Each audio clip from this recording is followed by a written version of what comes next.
oramos también en tu nombre, Jesús. En el nombre del Padre, del Hijo y del Espíritu Santo. Amén. Bienvenidos sea una vez más. Gracias por estar con nosotros a través de la página del Centro Misionero Católico Internacional, sede de Guatemala, la Casa Madre. Saludos a todos nuestros hermanos en las diferentes sedes de Latinoamérica, saludos hasta Chile, hasta Perú, a nuestros hermanos en Puerto Rico, por supuesto a nuestros hermanos del Salvador, allá en Petén. A todos reciban un fuerte abrazo en Cristo Jesús, como también nuestros hermanos de Costa Rica, que siempre están pendientes en ese ministerio de intercesión. El día de hoy precisamente está dedicado para la intercesión. Y por eso el tema de hoy, misericordia para todos. El tema de hoy es este. ¿Por qué misericordia para todos? Bueno, simple y sencillamente porque así lo quiere el Señor Jesús. Quiero que iniciemos esta enseñanza en el libro del profeta Zacarías, en el capítulo número 13, versículo 1. Esta fue una de las profecías de varias que Jesús cumplió como el verdadero Mesías que se estaba esperando en todo el pueblo de Israel y que nosotros por gracia también alcanzamos estas promesas de salvación. Zacarías capítulo 13, versículo 1 dice así la palabra. En aquel día se abrirá un manantial para que en él puedan lavar sus pecados y su impureza, los descendientes de David y los habitantes de Jerusalén. Palabra de Dios, te alabamos, Señor. Esta profecía preciosa nos está a nosotros dando una alusión al momento en que el soldado romano iba a atravesar la lanza en el costado de Jesús y dice las escrituras que de ahí salió sangre y agua. El Señor nos dice que iba a abrirse un manantial. Un manantial es una fuente de agua inagotable y quiero leer lo que significa manantial. Manantial es un nacimiento de las aguas, es origen y principio de donde proviene algo. Mira qué bonito lo que significa manantial. Manantial es nacimiento de las aguas, origen y principio donde proviene algo. Y qué hermoso, porque el Señor prometió su misericordia, prometió su espíritu también a través del profeta Joel 2:28. ¿Y cuál es el principio o el origen de la misericordia? Pues es la herida de su costado. Ahí es donde está todo el origen, dice que es lo que es manantial, el origen de algo. Y cuando estamos hablando de misericordia, pues la herida del costado de Jesús es el origen y manantial de toda su divina misericordia. En Zacarías 13, pues se nos dice de que se abrirá una fuente a disposición. Una fuente a disposición, y esto es importantísimo porque no es algo privado, no es algo que las personas tengan que pagar cierta cantidad de dinero para poder acceder a ese manantial o a esa fuente. Dice, va a estar a disposición del que la necesite, del que la quiera, del que la acepte, del que crea y del que tenga confianza de acercarse a ella. Por lo tanto, en esta hora, amado hermano, pues quiero leer un extracto del diario de Santa Faustina en el numeral 1520, numeral 1520 del diario de Santa Faustina. Para aquellos que tienen el diario, dice así el Señor a ella. He abierto mi corazón como una fuente viva de misericordia. Mira qué hermoso, concuerda con la cita de Zacarías, que se abriría una fuente divina a disposición de todos. Que todas las almas tomen vida de ella, que se acerquen con gran confianza a este mar de misericordia. Los pecadores obtendrán la justificación y los justos serán fortalecidos en el bien. Al que haya depositado su confianza en mi misericordia en la hora de la muerte, le colmaré el alma con mi paz divina. Tomado del diario de Santa Faustina, numeral 1520. Qué hermoso lo que Jesús le revela a Santa Faustina. Vuelvo a recalcar, esta profecía de Zacarías 13:1 estaba ahí, pendiente para que se cumpliera la salvación. Pero Jesús viene con palabras más claras y dice: mi corazón fue abierto como una fuente viva de misericordia. ¡Qué hermoso! Esa es la puerta que nosotros no tenemos temor de que se vaya a cerrar porque está ahí abierta. Y quiero que juntos vayamos al libro del Apocalipsis, porque el Señor habla precisamente a las iglesias y habla de algo muy importante, precisamente de que hay una puerta abierta que ahí está.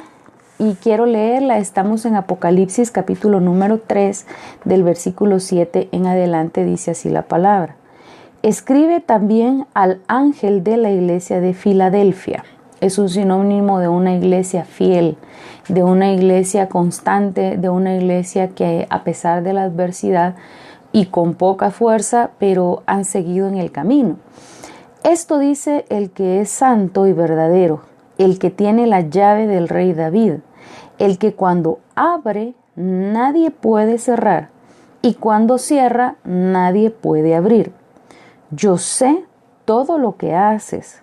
Mira, delante de ti he puesto una puerta abierta que nadie puede cerrar. Vuelvo a repetir este versículo y grábalo en tu mente y en tu corazón. Yo sé todo lo que haces. El Señor sabe todo lo que nosotros hacemos. Nada le es oculto. Yo sé todo lo que haces y mira, delante de ti he puesto una puerta abierta que nadie puede cerrar. Se te pueden cerrar oportunidades, se te pueden cerrar relaciones, por decirlo así, se te pueden cancelar contratos, se te pueden también truncar ciertos proyectos, pero dice, Él ha abierto una puerta para ti que nadie la puede cerrar. Nadie, ni siquiera Satanás puede cerrar esa puerta abierta delante de ti. Y por eso hoy agarramos esta promesa con fe.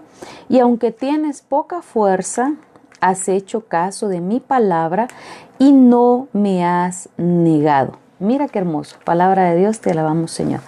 El Señor reconoce que nosotros somos débiles. El Señor reconoce que nosotros somos débiles, que nuestra humanidad nos puede traicionar en cualquier momento, ya que el profeta Jeremías en el capítulo 17 también lo afirma y dice: el Señor, no hay nada tan perverso y tan engañoso como el corazón humano.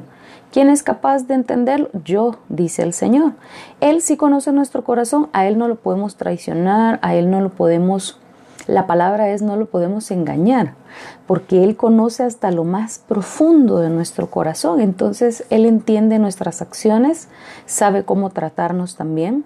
Por eso es que la relación personal con Dios es totalmente personal, porque Él sabe cómo dirigirse a cada uno de nosotros y cómo moldearnos. Y por lo tanto, hoy te dice el Señor, a pesar de que eres débil, a pesar de que tienes poca fuerza, sé que has sido constante. Sé que has sido fiel, sé que no has dejado de ir a la iglesia o no has dejado estas reuniones virtuales, por ejemplo. En medio de tu enfermedad, pues te has levantado a orar, o quizá en medio de tu dolor también te has acercado a rezar el rosario y estás intentando. Él lo sabe. Y por lo tanto hoy te recuerda, la fuente abierta de par en par, que es accesible a todos y que nadie puede cerrar, es la llaga de su corazón. Esa es la puerta abierta para que vengas, dice, y que de ahí, dice Apocalipsis, tomes vida. Jesús se lo decía a Santa Faustina, para que de ahí te sumerjas y bebas y recibas nuevas fuerzas, recibas vida, sentido a tu vida, esperanza, fe, lo que estás necesitando. Ahora bien, ¿qué fue lo que brotó del corazón de Jesús? En San Juan, capítulo número 19, del versículo 31 en adelante, él narra, el evangelista narra cómo fue ese momento de impacto espiritual, de impacto a nivel global en el universo, ese impacto de abrirse esa fuente de misericordia de la que habló el profeta Zacarías y de la que Jesús le recalcó a Santa Faustina, porque ciertamente cuando Jesús murió, se dio una liberación para toda la creación. Por eso en el credo nosotros decimos: Él padeció, murió, descendió a los infiernos, ¿verdad? Porque todas las almas de los justos estaban esperando este momento, la creación entera. Pero ese momento de que se abrió el costado de Jesús, y que también está esa profecía preciosa: mirarán al que traspasaron. ¿Cómo fue? El que lo narra es San Juan. Recordemos que San Juan fue el único apóstol que se mantuvo al pie de la cruz junto con María su madre y María Magdalena, y por eso es que solo en este evangelio se encuentra. Fue impactante lo que él vio y por supuesto no dejó de escribirlo, y dice así: San Juan 19 del versículo 31 al 37. Sin embargo, uno de los soldados le atravesó el costado con una lanza, y al momento salió sangre y agua. Esto concuerda con la profecía de Zacarías 12:10: mirarán al que traspasaron. Y también en Apocalipsis 1:7 vamos a leerlo acá también, porque recordemos que en Jesús se cumplen todas las profecías. En Apocalipsis capítulo 1 versículo 7 nos dice también una referencia a este impactante momento en la historia. Y vamos a leerlo, dice así: Cristo viene en las nubes, todos lo verán, incluso los que lo traspasaron, y todos los pueblos del mundo harán duelo por él. Sí, amén. Palabra de Dios, te alabamos, Señor. Se refiere también a Jesús como el traspasado. Y para recalcar esto, que Él vino acá a darnos esa misericordia antes de la venida de su juicio, que definitivamente todos vamos a pasar por eso, por el juicio divino. Pero antes de ese juicio divino viene la misericordia. Y vamos a leer ahora, quiero compartir con ustedes otro extracto, pasaje de Santa Faustina, que habla acerca de acercarnos a la misericordia con confianza, y dice así: los dos rayos, la sangre y el agua. Estamos hablando acá de la imagen de Jesús. La fiesta de la Divina Misericordia, pues Juan Pablo II, el Santo Padre Juan Pablo II, ya la estableció como una fiesta litúrgica justo después del Domingo de Resurrección. Y se lee en las citas bíblicas cuando Jesús ya resucitado se aparece a los discípulos, y lo primero que hace les dice: pasa a ustedes, y les muestra las llagas de sus manos, de sus pies, la de su costado. Se muestra él traspasado pero resucitado. Y entonces la imagen de la Divina Misericordia, todos la conocemos. Cuando Él nos habla de los rayos, pues simplemente se refiere a esto. Aquí, los rayos que presenta su corazón. Así fue como se le presentó a Santa Faustina, con su túnica blanca, resplandeciente, señalando la herida de su costado, con rayos azules y rojos, con sus pies descalzos, mostrando también las heridas de sus pies, y con la frase: Jesús, en ti confío. Pero él enfatiza particularmente la herida de su corazón. Y entonces también le da el significado de los rayos. Y él dice: los dos rayos significan la sangre y el agua que brotaron del corazón de él cuando lo traspasaron. Lo acabamos de leer en San Juan 19. El rayo pálido simboliza el agua que justifica a las almas. Presta mucha atención. No solamente brotó el agua y brotó la sangre, porque fisiológicamente esto también se da. No, dice: el rayo blanco que simboliza el agua es la que justifica a las almas. El rayo rojo simboliza la sangre, que es la vida de las almas. Ambos rayos brotaron de las entrañas más profundas de mi misericordia cuando mi corazón agonizante fue abierto en la cruz por la lanza. Estos rayos protegen a las almas de la indignación de mi Padre. Me detengo por un instante, porque ante tanta maldad, tantas situaciones muy tristes, muy dolorosas, también nosotros acá podemos ver la la actitud del Padre, el sentimiento de Dios Padre, y es la indignación ante toda la maldad humana. El Señor no es impávido, ¿verdad?, ante la maldad, no es indiferente ante las innumerables injusticias, sino que dice que Él se indigna. Si en algún momento te has preguntado si a Dios le duele, si a Dios le importa, si Dios mira con indiferencia esto, pues dice acá que Él se indigna con todo. Y su justa ira le dicta pues dar a cada quien lo que merece. Sin embargo, dice que los rayos de sangre y agua protegen a las almas de la indignación de mi Padre. Indignación es enojo, ira, enfado vehemente contra una persona o contra sus actos. Esto es indignación, y dice que los rayos de sangre y de agua protegen a las almas de esa indignación justa del Padre por las acciones que se cometen. También dice: bienaventurado quien viva a la sombra de ellos, porque no le alcanzará la justa mano de Dios. Deseo que el primer domingo después de la Pascua de Resurrección sea la fiesta de la misericordia. Entonces nosotros venimos acá, ¿verdad?, con una fe confiada, a que si nos acercamos a esa misericordia, a esos rayos de sangre y agua, dice que vienen a cubrirnos y a protegernos de la indignación del Padre. Ahora quiero que acá se entienda algo, espero yo y pido al Espíritu Santo también que nos dé entendimiento para comprender que acá nos está hablando de que Dios sea alcahuete. La palabra es algo fea, pero tal vez es la más descriptiva, como decir: el Señor está siendo permisivo con el pecador y lo está protegiendo. No, o lo está escondiendo. No. Cuando se habla de que venga a la misericordia, es porque definitivamente hay un arrepentimiento. Hay un deseo de enmendar lo que se hizo, hay un deseo de cambiar el estilo de vida, hay un deseo de agradar a Dios y dejar la vida que se lleva.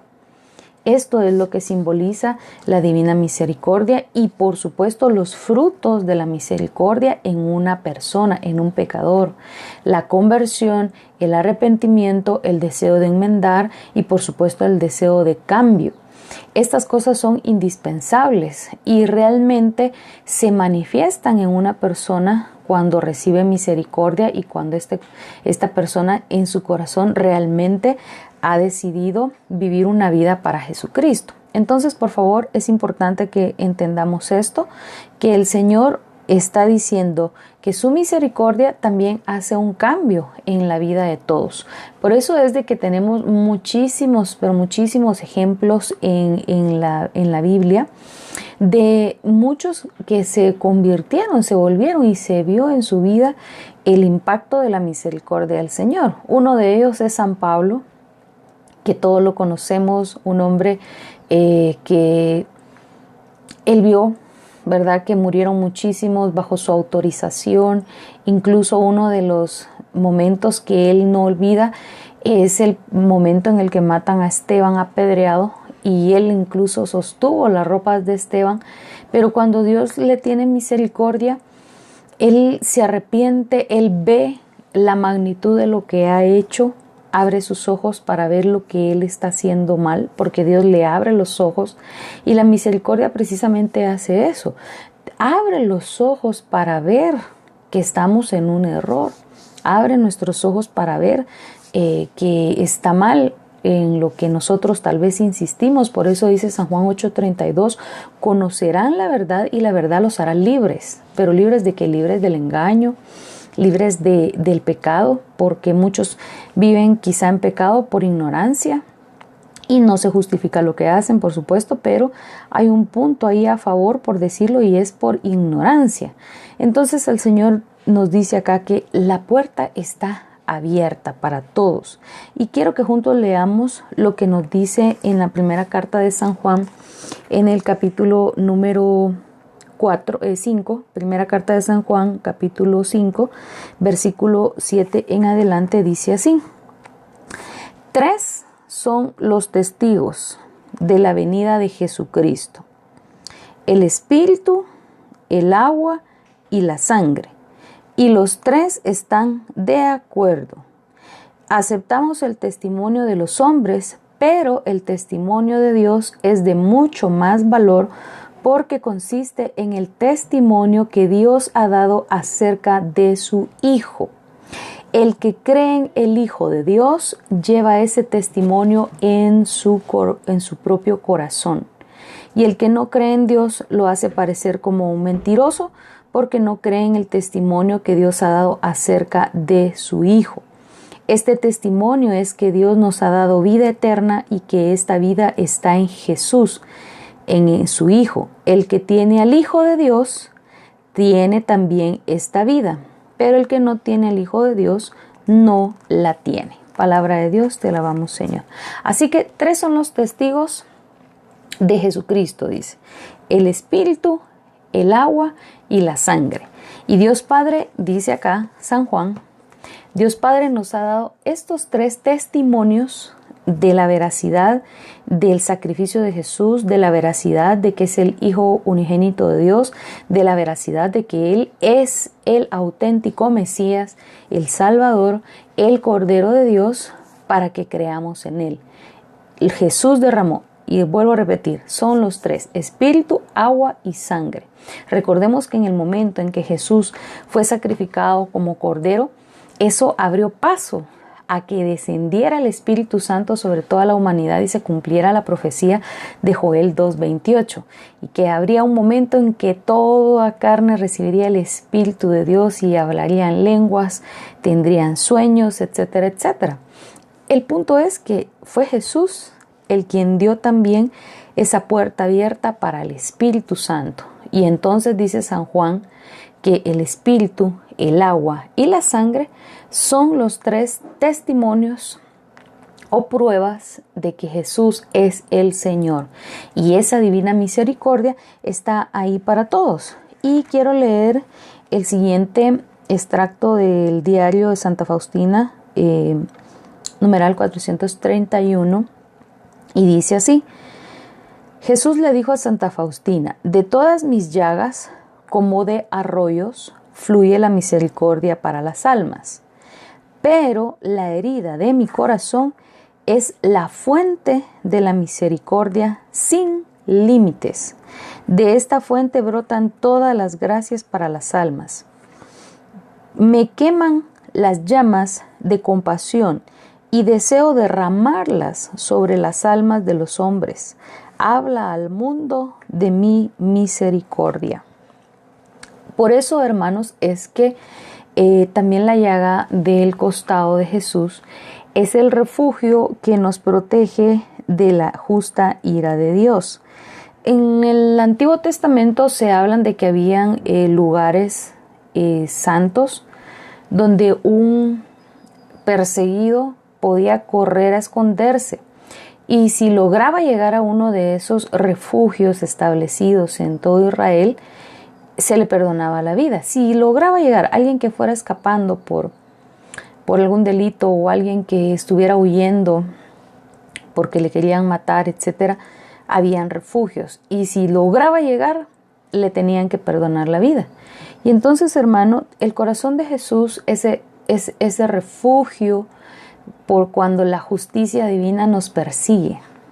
Y digo esto, nos persigue porque nuestro pecado siempre va a ser motivo de la justa ira de Dios hacia nosotros. Y quiero en este momento hacer una pequeña pausa y leer Apocalipsis capítulo número 12, respaldando lo que estamos reflexionando en este momento. Apocalipsis capítulo número 12 dice así la palabra del Señor. Usted en su casa puede leer desde el versículo número 3, habla del dragón, de esa serpiente antigua que fue vencida por la sangre del cordero. Entonces voy a leer en el versículo 10 en adelante. Apocalipsis 12, versículo 10 en adelante. Entonces oí una fuerte voz en el cielo que decía: ya llegó la salvación, el poder y el reino de nuestro Dios y la autoridad de su Mesías, porque ha sido expulsado el acusador de nuestros hermanos, el que día y noche los acusaba delante de nuestro Dios. ¿Por qué Satanás dice que nos acusaba día y noche? Porque nuestros pecados hacen que efectivamente la justicia sea en contra de nosotros. Pero dice en el versículo 11, nuestros hermanos lo han vencido con la sangre derramada del Cordero y con el mensaje que ellos proclamaron. No tuvieron miedo de perder la vida, sino que estuvieron dispuestos a morir. Hermano, vuelvo a recalcar entonces, acá nos dice que incluso el acusador, que es otro de los adjetivos calificativos que se le da a Satanás, que el Señor lo reprenda, dice que día y noche nos acusa. Por eso también todos los santos, nuestros directores espirituales, los sacerdotes, nos recomiendan antes de dormir hacer un examen de conciencia. El padre Jorge Loring, de feliz memoria, él decía que no nos acostáramos sin antes recitar un yo confieso, un acto de contrición perfecta. Eso es lo que es antes de dormir. ¿Por qué? Porque nuestros pecados siempre desatan la justicia en contra nuestra. Y aquí dice, pero nuestros hermanos, dice, aunque Satanás nos acusa día y noche, o sea, él no se cansa, ¿verdad? Pero dice, nuestros hermanos lo han vencido con la sangre derramada del Cordero. Y es por ello la importancia y lo imperante que es que nosotros creamos, invoquemos y nos acerquemos a la sangre de Jesús, precisamente porque solo la sangre de Jesús nos salva. Por eso es que también la dejó en la Santa Eucaristía, por eso es que están los sagrarios, y es impresionante ver que a veces los no católicos o personas que están metidas en ocultismo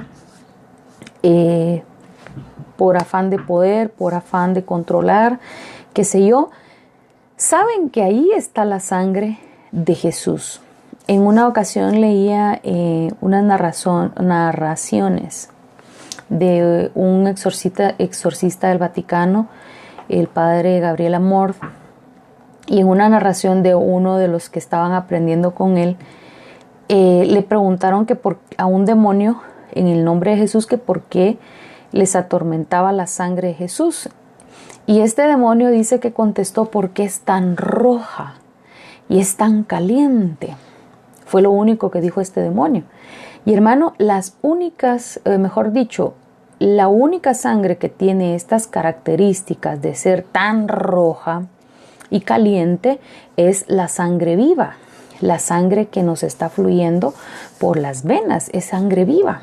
Y esto es tan hermoso, hermano, porque la sangre de Jesús no es algo arcaico, algo que se quedó, que se petrificó y pues bueno, ahí se tienen los fragmentos, por decirlo así, de sangre coagulada, sangre que fue de saber hace cuántos años. No, la sangre que nosotros recibimos en la hostia consagrada es sangre viva, es sangre roja, caliente, como decía ese demonio, es sangre viva.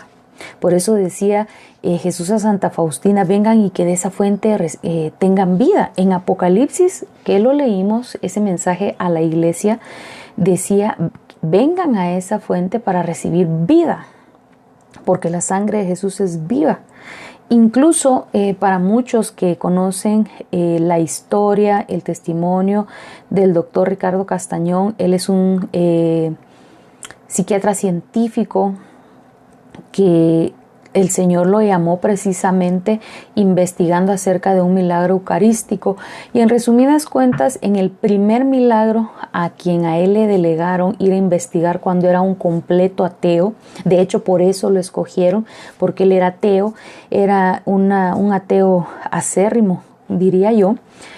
Uno de los resultados del cardiólogo científico de la hostia que se convirtió en carne fue que efectivamente era carne viva, y la pregunta que le daba vueltas y vueltas y vueltas a este científico cardiólogo era, y que fue una de las cosas que más me impactó, que él le dio todos los resultados. Le dijo que era tejido de corazón, que si era tejido humano, que si era tejido de corazón, le dio el tipo de sangre, le dijo que era de un hombre atlético, más o menos de entre 30 a 35 años, le dio todas las especificaciones de Jesús, pero lo que a este científico cardiólogo le intrigaba, porque no sabía de dónde venía el trozo de carne, le dijo: mira, lo que yo tengo duda es cómo hiciste para arrancar ese pedazo de corazón de una persona viva. Y le dice: ¿por qué me dices eso? Porque tiene todas las características de un corazón vivo, no era de un cadáver, era de una persona viva. Este pedazo que investigué es de una persona viva.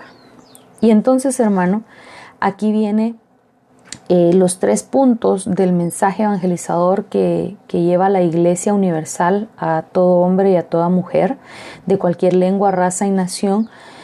Lo que decía en la exhortación apostólica, y Christus Vivit, si no estoy mal, decía: estos son los 3 elementos del mensaje: que Dios es amor, que Jesús es el Salvador y que Él está vivo. ¿Por qué? Porque lo ha demostrado, su sangre está viva y es la misericordia misma que está dándose ahí en la Sagrada Eucaristía, hermano.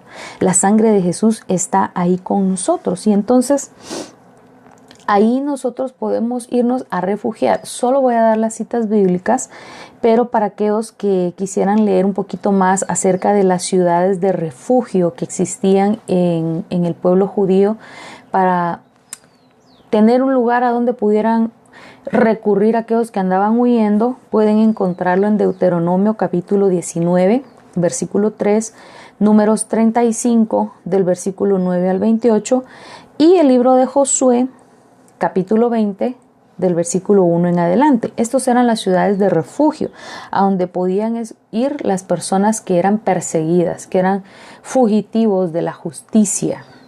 Entonces, por lo tanto, hermano, nosotros necesitamos correr, porque, por decirlo así, somos también como fugitivos, ¿verdad? Fugitivos de la justicia divina por nuestras faltas, por nuestros pecados. Y es la divina misericordia la que no solamente los perdona, sino que trae el fruto de conversión, de que abre nuestros ojos a la verdad de nuestra vida, que toca nuestro corazón para enmendarnos, porque no puede haber tampoco solo arrepentimiento sin enmendar. Y lo recalco porque en otras denominaciones cristianas no católicas no se habla de esto, no se habla de enmendar, no se habla de reparar, no se habla de la penitencia, porque de hecho la penitencia incluye estas cosas. Ya vamos a entrar al tiempo de Cuaresma. Para usted que también está pendiente, recuerde que el otro miércoles 17 de febrero inicia la Cuaresma con miércoles de ceniza. Pues se habla de la penitencia, que incluye el arrepentimiento, el ver lo que se hizo, el enmendar lo que se hizo, o reparar, el cambio que es indispensable, ¿verdad? Y que estas cosas van dentro del toque de la misericordia hacia una alma. Así que es necesario entonces lavar nuestras vestiduras para poder entrar en su presencia, ¿verdad? ¿Dios es bueno? Sí. ¿Dios es misericordioso? Sí. Pero dice la palabra en Hebreos que sin santidad nadie verá a Dios. Por eso dice también San Mateo capítulo 5 versículo 8 que solo los de limpio corazón verán a Dios. Y como dijo Job, ¿quién puede levantar la mano y decir yo tengo limpio en corazón? Yo creo que ninguno podríamos decir eso. Y por lo tanto necesitamos urgentemente acercarnos a la sangre y el agua de Jesús para lavar nuestras vestiduras y presentarnos delante de Dios. Y en Apocalipsis, quiero leer lo que dice Apocalipsis 7, quiero que juntos vayamos ya terminando este mensaje para que oremos. Apocalipsis 7, me encanta esta visión porque es la visión de cuando sea el juicio final, cuando el Señor venga en gloria y que Él venga a traer a su iglesia y la lleve consigo en el cielo, en las nubes, y dé a cada uno el lugar que fue a preparar para nosotros, porque así Él lo prometió en el Evangelio de San Juan en el capítulo número 14. Entonces dice así, Apocalipsis 7 del versículo 9 en adelante dice la palabra. Después de esto miré y vi una gran multitud de todas las naciones, razas, lenguas y pueblos. Estaban de pie delante al trono y delante del Cordero, y eran tantos que nadie podía contarlos. Iban vestidos de blanco y llevaban palmas en las manos, y todos gritaban con fuerte voz: la salvación se debe a nuestro Dios, que está sentado en el trono, y al Cordero. Palabra de Dios, te alabamos, Señor. Quedémonos con esta preciosa cita bíblica y decir, estando de pie, la salvación se debe gracias a Dios y al Cordero que quita los pecados del mundo, al Cordero que se inmoló por nosotros, al Cordero que aceptó la tortura y el justo suplicio por nuestras culpas. Como dice Isaías 53, su dolor, su sufrimiento nos alcanzó la paz, sus heridas nos alcanzaron la sanidad. Por el Cordero de Dios tenemos derecho a un lugar en el cielo. Por la sangre del Cordero de Dios tenemos nosotros oportunidad de volver a la casa del Padre y de recibir la gloria eterna. Así que, amados hermanos, hasta aquí llegamos con la enseñanza porque vamos a orar. ¿Y por qué vamos a orar?